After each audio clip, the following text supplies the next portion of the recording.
this evening I would just like to offer a few reflections on patience and the quality of patience.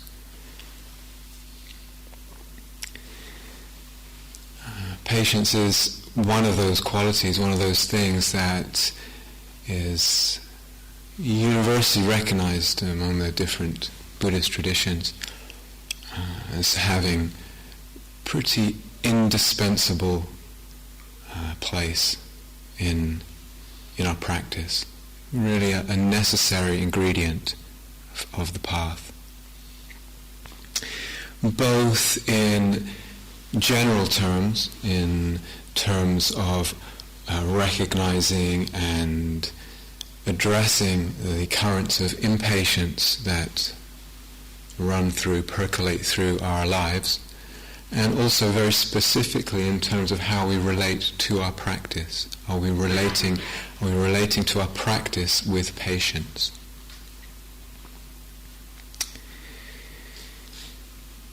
So I want to talk about those two areas. I should take the practice piece first and then more general. That is very much acknowledged that this is a practice that needs patience, that our practice needs patience, and we can see this very much at the end of second full day of a retreat. And some of you have said, we have the image of coming on retreat and everything's going to be blissful and fine, and often it isn't. This is aching and that's aching and this hurts and that hurts, and the mind is misbehaving, etc. And John talked this morning about the hindrances, and we meet them. A very common part of retreat experience. So most of you will probably be aware of this, but there's two kinds of emphases of meaning of the word patience. One is, actually I wrote down the dictionary definition, tolerant and even-tempered perseverance, meaning a steady kind of perseverance in practice. And the other is capacity for calmly enduring pain and difficult situations, trying situations. And both those aspects are involved in what it means to be patient with our practice, definitely. So Ajahn Chah, one of the great Thai forest masters of the last century, said there are two kinds of suffering. He said there are two kinds of suffering. There's the kind of suffering that just leads to more suffering. It just spins more suffering, weaves more suffering. And there's the kind of suffering that actually leads to the end of suffering. He said, if you're really interested in practice, you have to be willing to open to that second kind of suffering, the kind of suffering that leads to the end of suffering. So this retreat, and the retreat environment we set up, there's a lot of very lovely things here. It's very lovely just space we're in here, and the environment and the food, and very nice, and wonderful managers looking after us. There's also a lot that's quite difficult with the form and the all day sitting and walking, etc., and the silence. We could have set it up differently. Tonight, instead of a Dharma talk, we could have put a huge screen and all watched, Celebrity Big Brother, or that would take a lot of patience. We could set it up differently, but there's a reason it's set up like this. Is that, if we can call it suffering that leads to the end of suffering. So sometimes, I'm aware it's sort of being up here, sometimes I just say, or we say, be patient, in the middle of meditation, just drop it, be patient with yourself, be patient with the mind, patient. And sometimes it's just enough to hear that little reminder. It's just enough. When we remind ourselves, or a friend or someone reminds us, just enough, be patient. Oh yeah, something softens. And that's great, that's wonderful, enough said. But oftentimes it's not enough, so I want to explore a little bit more, the whole area.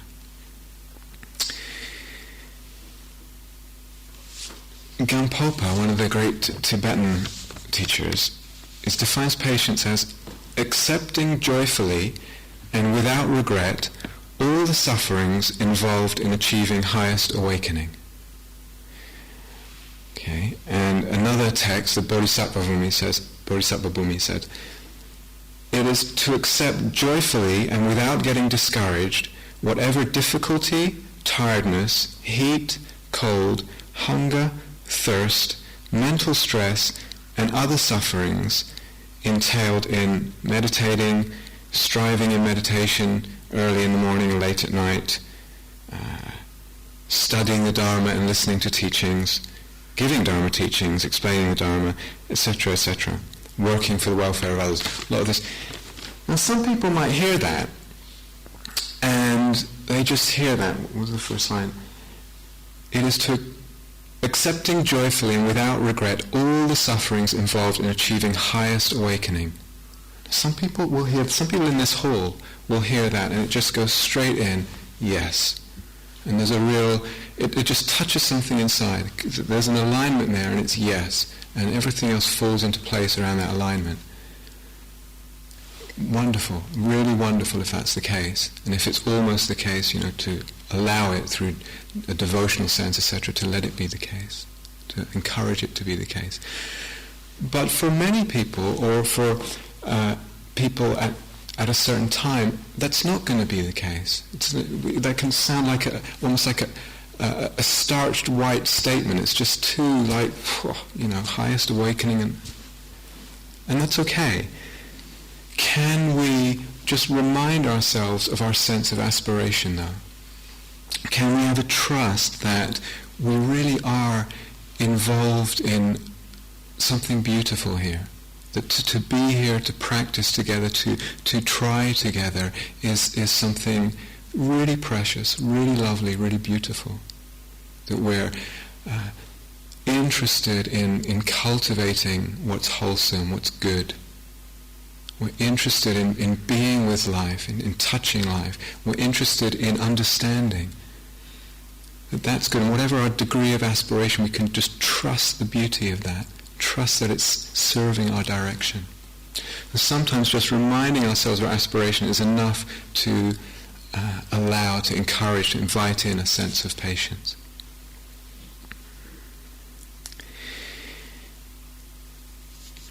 It's probably too much of a generalization, but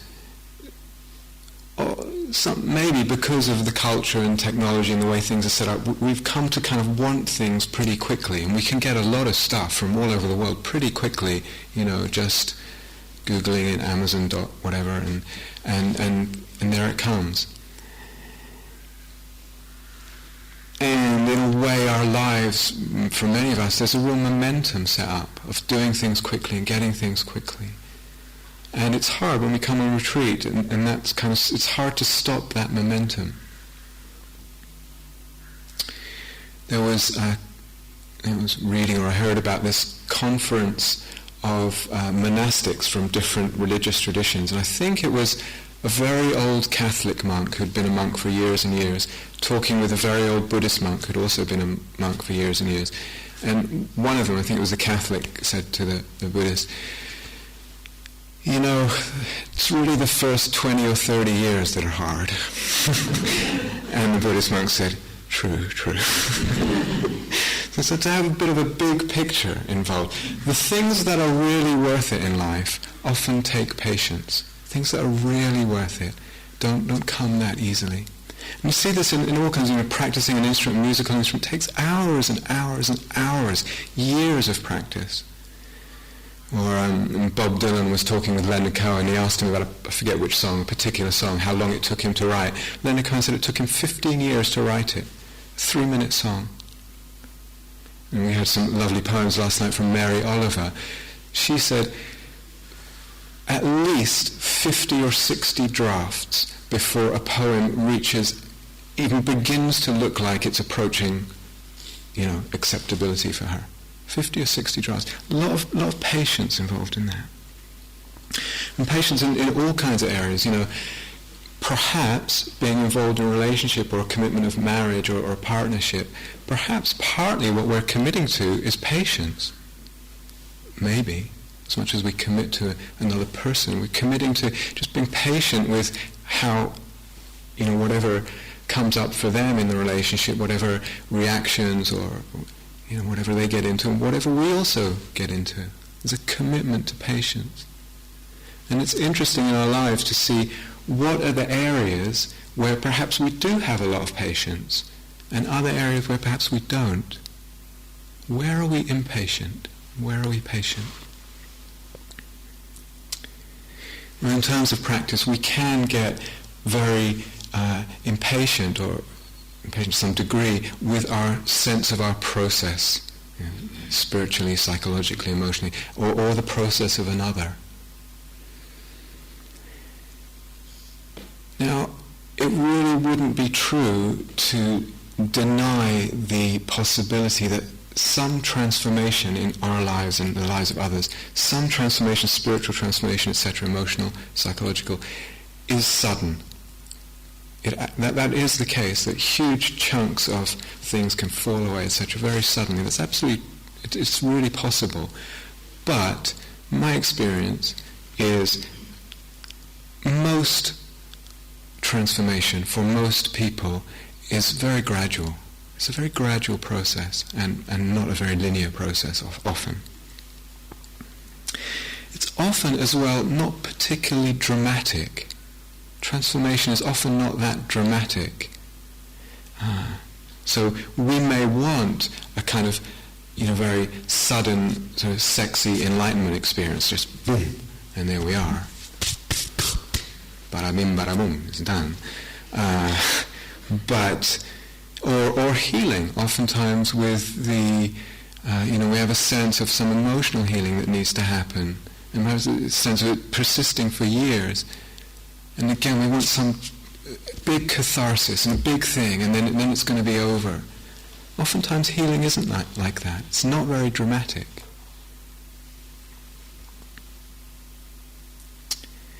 A lot of this practice is about actually reconditioning our habits. Reconditioning our habits, which doesn't sound that glamorous. We have a lot of habits, and we're just gradually reconditioning them, setting up different habits. So impatience too. We have to, in a way, be patient with impatience. In a sense, impatience is a manifestation of aversion. It's a kind of aversion, a kind of pushing away. And as such, it won't disappear until we're until we're totally enlightened or almost completely enlightened. So it's going to probably be around for a while, and we need to be patient with the fact of that.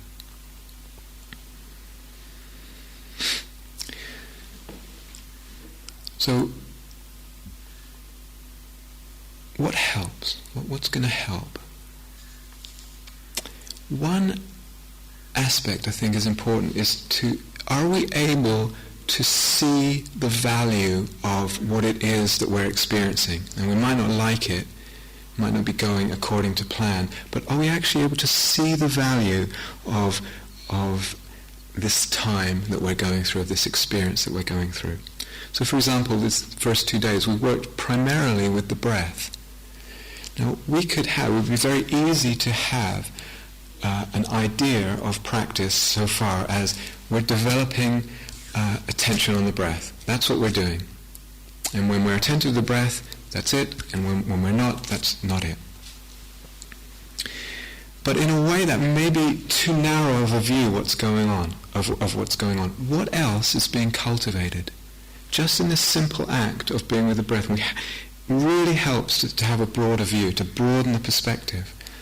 Every time the mind goes off from the breath, that could be a moment of impatience.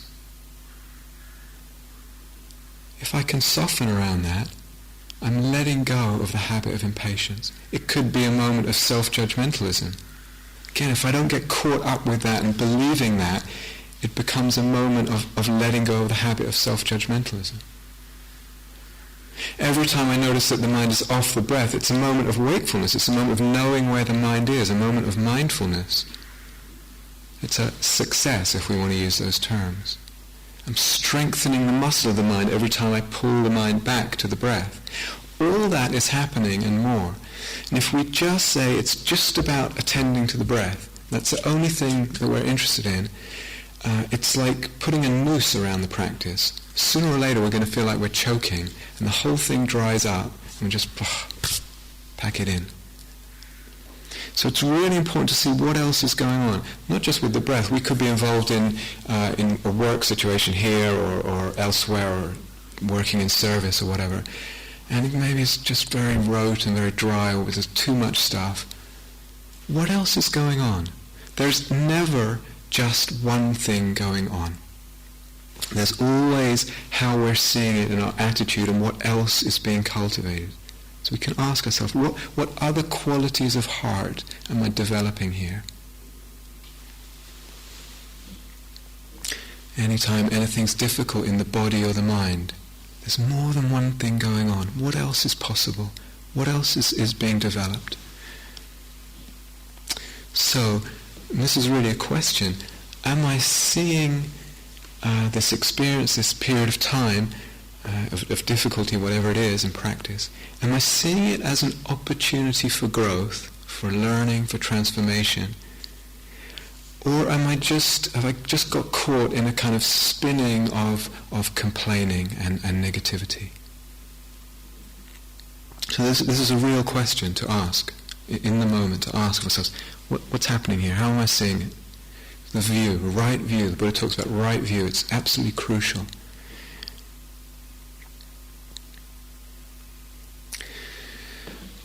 So, again, very, very common, we can come to meditation, it's just not going how we think it should. And we think, I don't have the right kind of mind to meditate. I don't know, something happened when I was born or something in the connections. Maybe these other people can, but I just don't have the right kind of mind.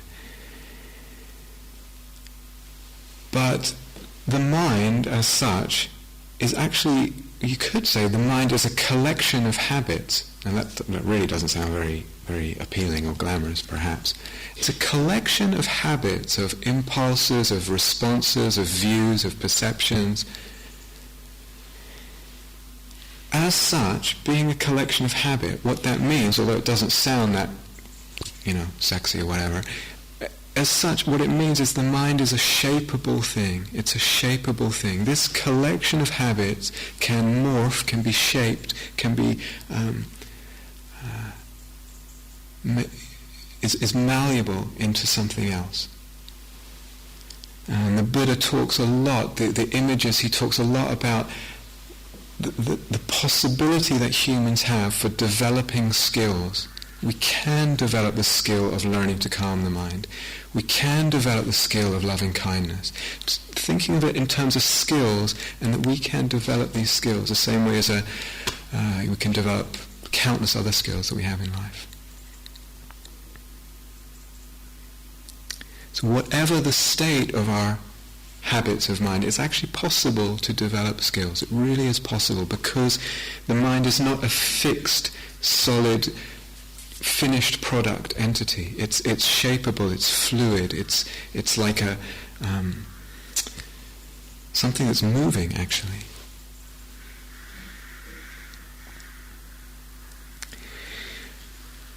Now it's also very important to see that patience in practice stands kind of alongside our sense of urgency. And Christina spoke last night about this sense of urgency. So it's not that we just kind of put up with stuff and, well, it's okay. It's okay that I kind of have this aversion and it's just gone on festering there. It's okay. It somehow we have to hold them both together. We're patient with our process, patient with our unfolding, and there is still this sense of urgency. Life is short. It's uncertain. It's anicca. It's uncertain when it's going to end or what the conditions that will arrive for us will be. Life is uncertain. Are we using it well? Do we have that urgency? And both are there together, the patience and the urgency. So patience does not mean indulgence, indulging in what's not helpful. So patience also has to be informed by wisdom in our practice, by understanding. This tradition, this practice, is not so much a practice of kind of someone else doing it for us, or expecting a guru or some blessings or something to transform the heart. And we can sometimes be aware of that energy. We want to feel rescued, or some little part of ourselves wants someone else to do the work. We want to feel, just rescue me from my situation. And this is a normal part of being human, that still exists in us, perhaps left over from childhood or whatever. But very much the thrust of this practice is not about that. Understanding at the sort of basic level what it means dharmically is, do I understand what to do? Do I understand what to do in terms of moving towards freedom and happiness and well-being? Do I understand what to do? And am I doing it? That's the basic level of what it means to understand. So what is kindness in that? Obviously we can't force a plant to grow. You can't plant a plant and then, stand there growling at it. But at the same time, we really do have to take care of the conditions. We absolutely have to know, what are the conditions that this plant needs, and am I taking care of it? Absolutely. And it's the same thing with practice. Are we taking care of the right conditions? Because there's an awful lot of wrong conditions that we can build and take care of. It's important to know what's what. I think it was the Buddha who said, you can squeeze all day on a bull's horns, but you ain't going to get any milk. I'm not sure if it was the Buddha, but I think it was the Buddha. So he had, this one I'm sure is the Buddha. He had another analogy. Just as a good farmer takes care of the ploughing of the field, the turning of the earth, takes care of sowing the seeds, takes care of watering, so a good practitioner, a person who's practicing well, and that's what it means to understand, to have wisdom, is to practice well, to know what it means. So a good practitioner takes care of sila, of ethics, of how we are with each other, of how we live together, how the respect, the care, the love we have for each other. Takes care of that. Takes care of samadhi, the inner climate of the being, the inner sense of nourishment, of calmness. Learns how to do that, to develop that gradually, slowly over time. Takes care of sila, of samadhi. Takes care of panna, of understanding, asking the right questions, investigating, drawing close to life so that we can understand. To take care of that is to do the right thing. Am I doing the right thing? Taking care of sila, samadhi, panna. So the patience very much is allied with wisdom.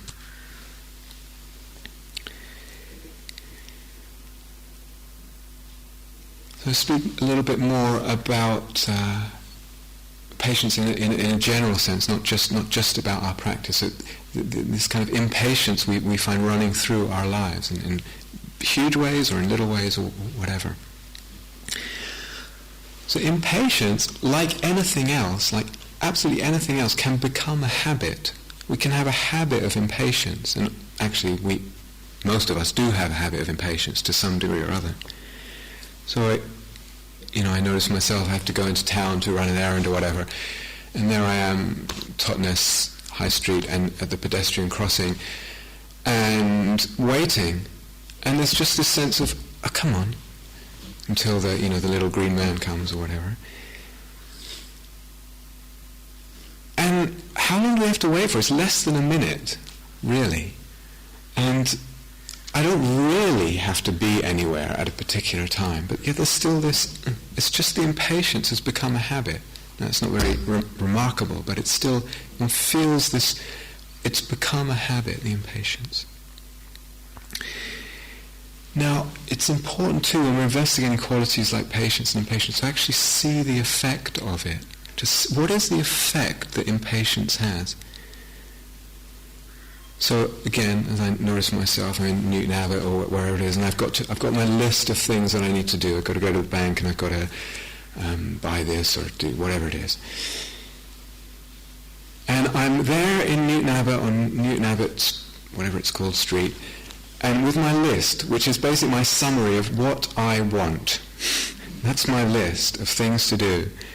And I'm moving down the street full of people, with my agenda of what I want.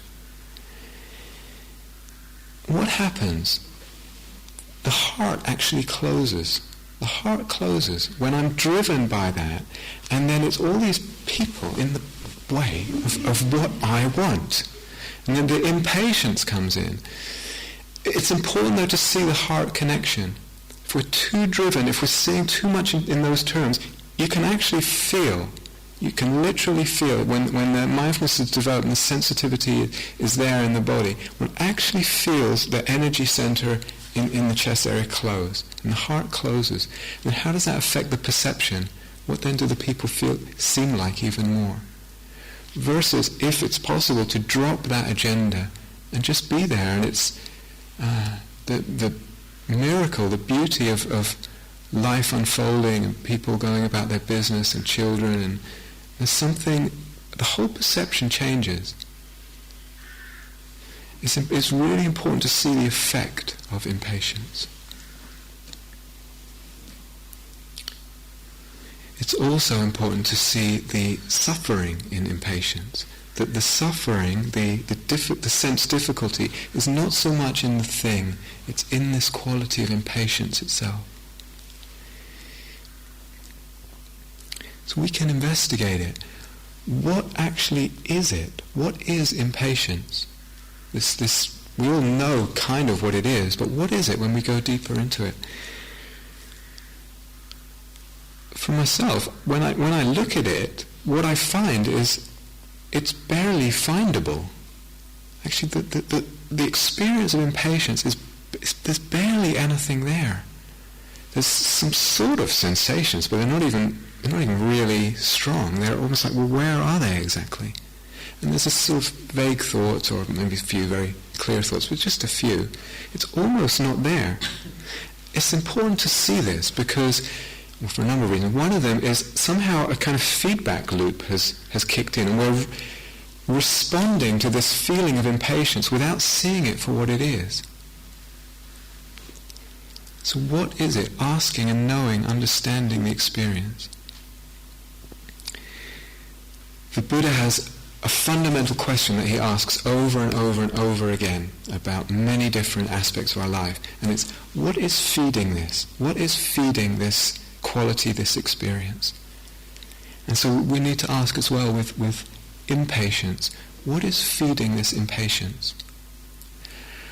One of the things that feeds impatience is this not seeing it for what it is, not seeing that it's just this very insubstantial feeling. It's somehow kicked in and started looping, feeding back on itself.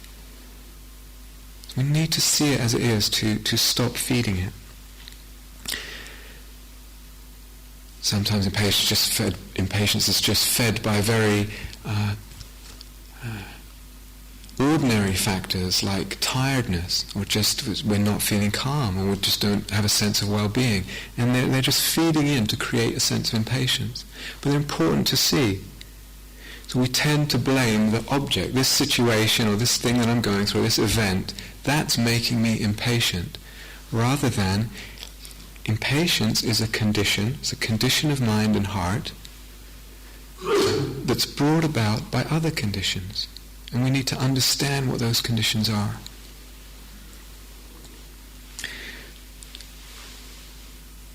So could be, I find it very interesting, very fruitful to spend a day, could be a day here or a day in our life outside of retreat, just a day exploring patience and impatience. Noticing when it's around, how it is, what is it, what's feeding it. Fascinating. There's all sorts of angles we can come at it from. A little while ago in a work retreat meeting, one of the retreatants said, patience meant having respect for the present moment, which I thought was a lovely way of putting it. To have patience is to have respect for the present moment. One part of this practice is exactly that, respecting the present moment. It's just one part. What is it to respect the present moment? What would it be to go through a day and really have remind ourselves, have an agenda? Everything's equally worthy of respect. Everything. We tend to prioritize this over that, raise this over that. What would it be to remind ourselves everything is equally worthy of respect? One possibility.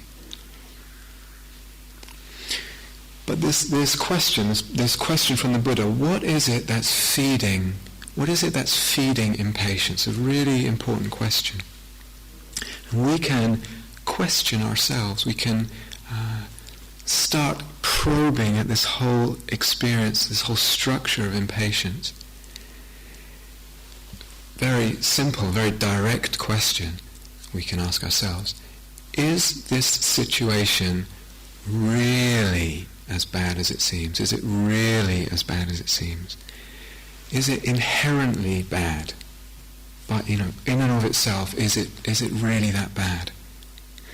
Or is my perception of it being colored, being shaped by aversion and by the time sense itself? By my sense of time and my aversion? Is that coloring and shaping the object and giving rise to the impatience? It's a very direct question, an extremely important question. You might also ask, here's this situation, here's this event, here's this experience I'm going through, whatever it is. Which moment is so terrible? It seems, it's awful, this thing. It's just terrible. Which moment is so terrible? Really shine the light of attention, very, very bright attentiveness, and ask, actually dissect it, put it under the microscope. Which moment here is so terrible? The mind, you could say the principal activity of the mind is to build things, is to kind of glom things together. It sticks things together and creates things and builds things. Are we doing that, and is it creating impatience? And the answer is yes, we are doing it. We want to see this, and we can see, one way in is by asking these questions. Or another question, what exactly am I waiting for? If I'm waiting for this thing to happen, come on. What exactly am I waiting for? What exactly am I waiting to experience? So I might be standing in a queue somewhere. Come on. Is standing really that bad? Is it that awful? You can take this further in a much more comprehensive way. We are here and we want to be there. We're there and we want to be here. Whatever it is, we're now and we want to be then. Wherever we are, whatever's going on, what's the experience composed of? What comprises that experience? There's going to be sights, shapes, visual forms, color, sounds, body sensations, pleasant, unpleasant, not too much, emotions, feelings, etc., thoughts. When we go somewhere else, there's going to be sights and visual forms and colors and sounds and emotions and feelings and pleasant and unpleasant. Is it really that different? Is it really that different here from there, now from then, this from that? Is it really, really, really that different? How different can it be? There's going to be all the same ingredients.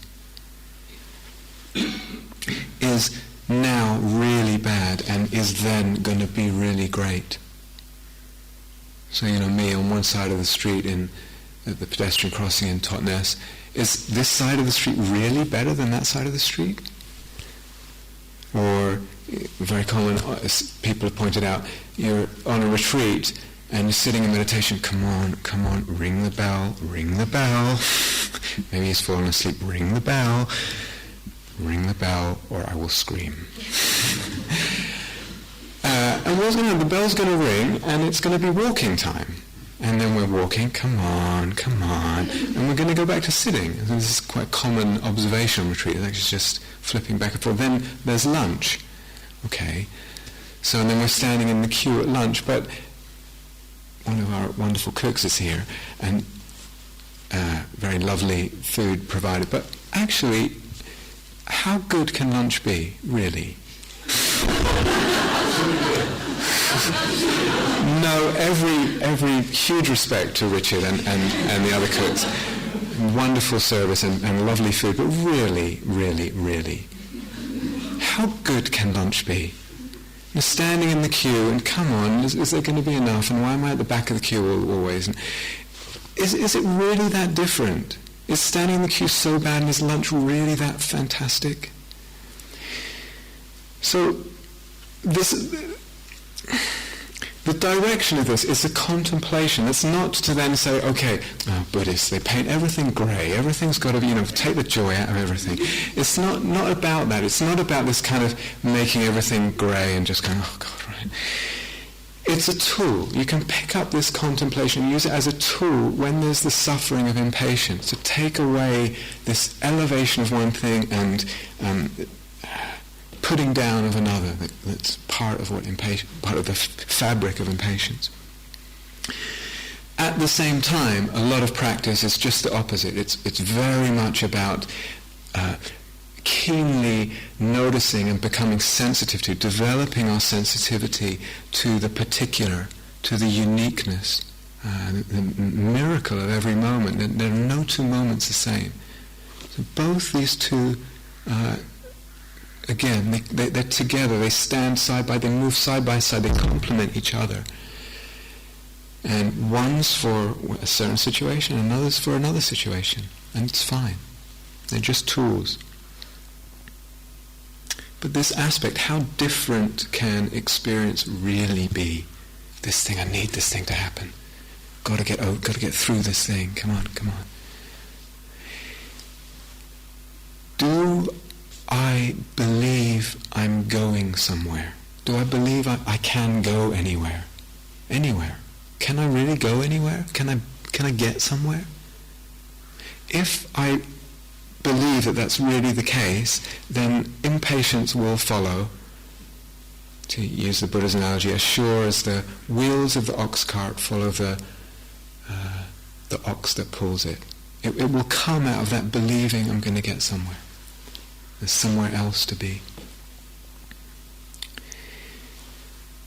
Now, just briefly to go back to practice, because it could be that we hear this, or we, for different reasons, want to apply this to practice, and so we want to explore this a little bit.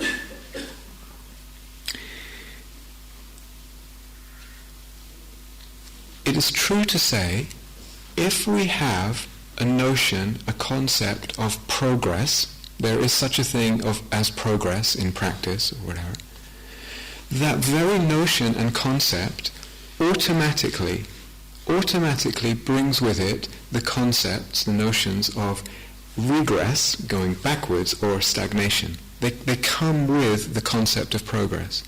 That's true, we can't deny that.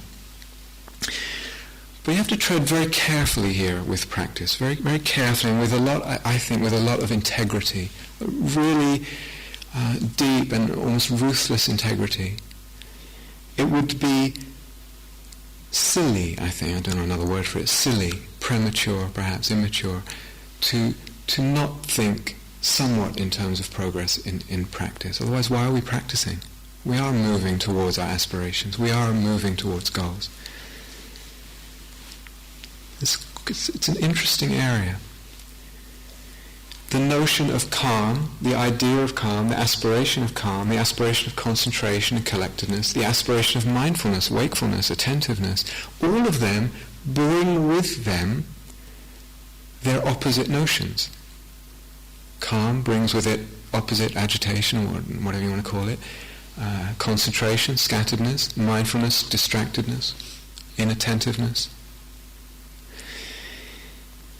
When we set something up, which we do in practice, we do set something up, the very talking about it and setting it up, it sensitizes us to the presence of that thing. We become sensitive to when calm is around, when mindfulness is around, when loving kindness is around, and all the rest of it. But we also then, we have to become sensitive to when that thing's not there. It's part of the process. Now, it's really true that at some point we need to really investigate this whole area of duality and what we're setting up, but not to throw the baby out with the bathwater. Absolutely not. And as I say, to keep a real integrity around this and a real honesty around this. Again, it's one of those things we kind of have to hold both of them together, both these aspects together.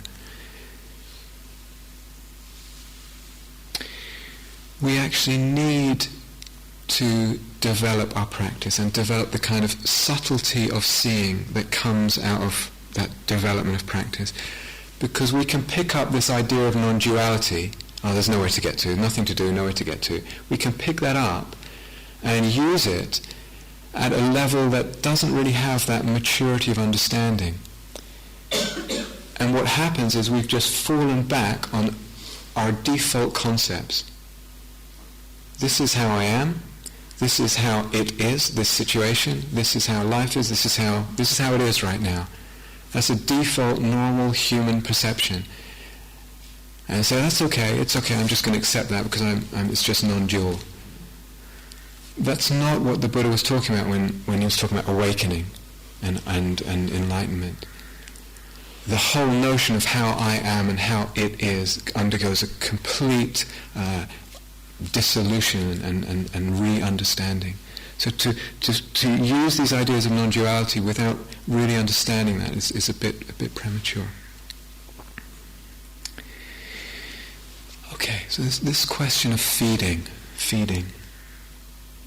How can we feed patience? How can that get fed, this beautiful quality of patience? So one aspect is some of this simple allowing that we talk about. I was speaking with a retreat some months ago, actually, a few weeks ago, and long history of feeling tyrannized by the inner critic, the self-judging quality. Decades of that kind of pain. And just realizing, she came to the realization, just that part is a suffering part. It's suffering. It needs patience. It needs a kind of allowing. Somehow she was able to do that, and the whole thing began to soften. Some softness came into the thing for the first time in literally in decades. Some softness came. So it's just allowing. And interesting, the question that came up for us, maybe I'm suppressing something. When we talked about how could there be suppressing in allowing? One's literally just allowing. There's certainly the importance of allowing, but it needs to be balanced by the emphasis on cultivation.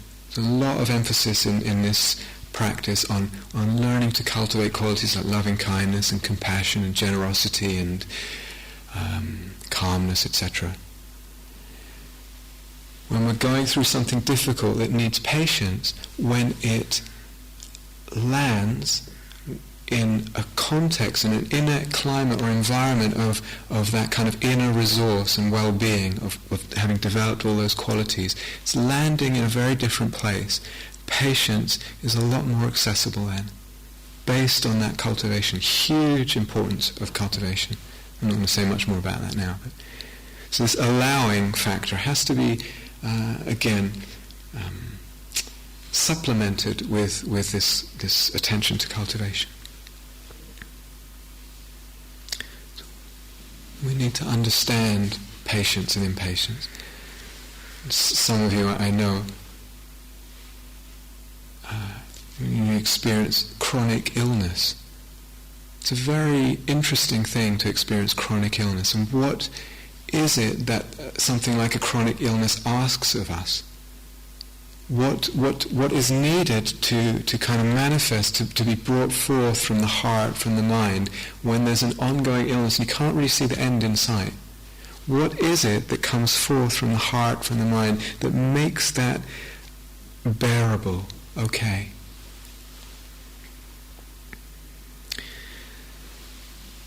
One of the things is one of the approaches, so to speak, is not building things up in time. So I'll explain what I mean.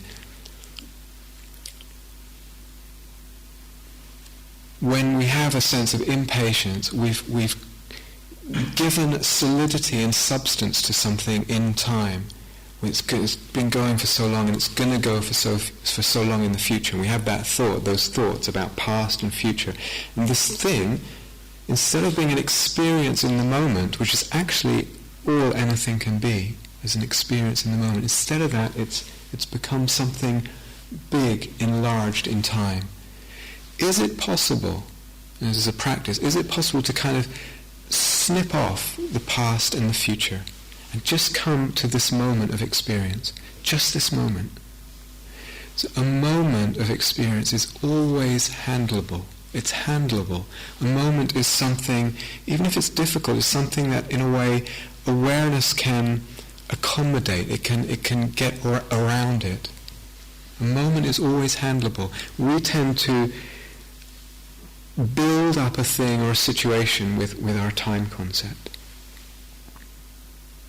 So again, the mind is glomming things together.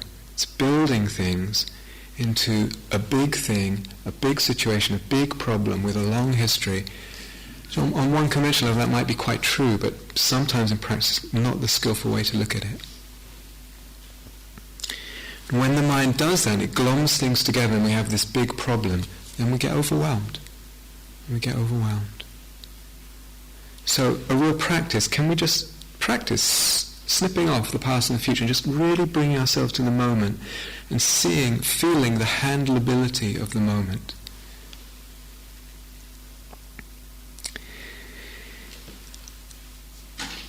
Sometimes as well, when we're going through some difficulty, emotional or let's say an emotional difficulty that seems to have some history to it, some persistence to it, oftentimes again it's more than one thing involved. And if we can just draw closer to the experience, you actually begin to see there's strands to this. So there may be just some feeling of grief or pain or stuckness or whatever. And if we actually draw closer, look closer, more delicate, our attention more delicate, you actually see, oh, well, there's grief, oh, there's some anger as well, and there's some, there's, all these different strands to it. And that also enables something it breaks down this glomming process. It enables us to just pick up this strand and work with that. Let's just work with this piece, this particular energy.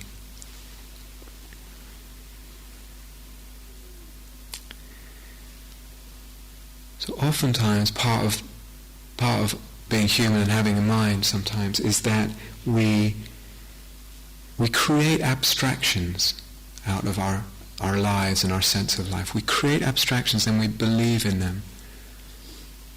And then we get befuddled by our own abstraction. So for instance, a person could say, I give up, I'm just a failure, I'm a romantic failure, I'm a failure at relationships or whatever. And that can become, it's a kind of abstraction because I was wounded in the past and whatever. Maybe, again, it's more a matter of skill. Do I understand what's needed here? Maybe what's needed in, say, this example of relationships, is that I need to learn the skill. I need to develop the skill gradually of relating, of communicating, of working with that with another person. And instead of dumping this abstract label of just being a failure at relationships, which is, to think that, just being more clear about what is needed. So we create these abstractions and then we believe them. For years, many years ago, I had an abstraction that I needed to be with myself, and I either was with myself or I wasn't. And gradually over time, that be with myself, the S in it started to have a capital S. Like it actually became more significant. Like it was really important to be with myself.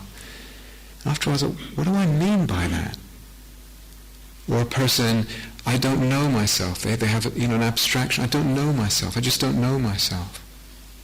Or I'm lost.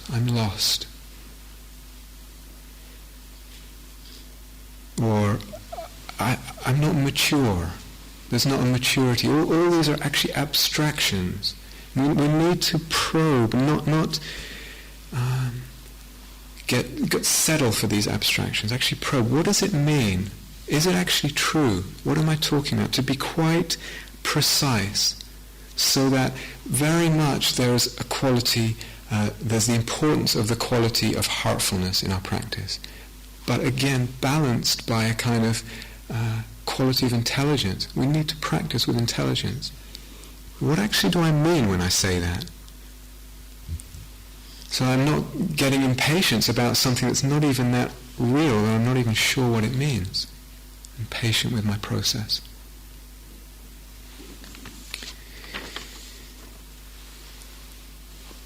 Just finally, when we really go into this experience of impatience, really kind of check it out. What's going on there? What is going on there? You could say metaphorically, when there's impatience, there's a kind of, metaphorically, leaning forward towards something. The mind is kind of leaning forward towards something. I want to get this thing, or towards the end of something, anticipating the end of it. It's just, come on. When we really check this out and check out its effect, begin to see that this very leaning forward is actually giving substance to something, and giving substance also to time itself. It's giving substance to a thing, an event, a situation. It's giving substance to time. It's building them up. It's actually this very leaning forward is making the thing and the time sense, making them stand out in consciousness more. It's making them prominent. We build these things, we give them solidity and substance, things and time, through this leaning forward. When we give things and time substance, then the problem is right on the heels of that. So it's another very common experience, to be sitting in meditation and it's, come on, when's the bell going? Really, it's real uptightness, and then the bell goes, and then it's like, oh, it's okay now. Now I feel I can just sit, endlessly now. Somehow we've built up this situation, and it goes, and the problem's gone out of it. So this aspect we really need to see very, very clearly and very deeply, actually, to see this giving substance to building, see it over and over and very deeply. So Krishnamurti said, true patience is not of time. True patience is not of time. And what does that mean? But it comes when we begin to see this building of things, giving substance to things. When we begin to see that things and situations and time, they are empty. They are not real in the way they seem to be. They're unbounded. And then even the word patience begins to lose its meaning a little bit, because things and time have lost their meaning a little bit. So this area of impatience, this experience of impatience, there's a tremendous amount to discover here. Tremendous amount. It's a very rich area. And we start by noticing it, noticing that feeling or that sense or those thoughts of impatience, noticing the experience, noticing what it is when we're impatient, where we're impatient, is it possible to soften around it? Is it possible to just soften, just remind ourselves? Do we need to remind ourselves of our sense of aspiration, of the goodness, of the beauty of what we're doing? Do we need to have a bit of a long view, a bit of faith there? Or do we need to question, probe a little bit more, find different ways of looking? Whereas impatience can then become,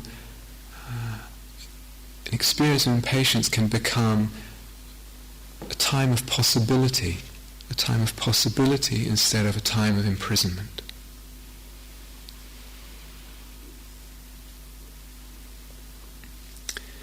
So we just sit together for a couple of minutes. Thank you for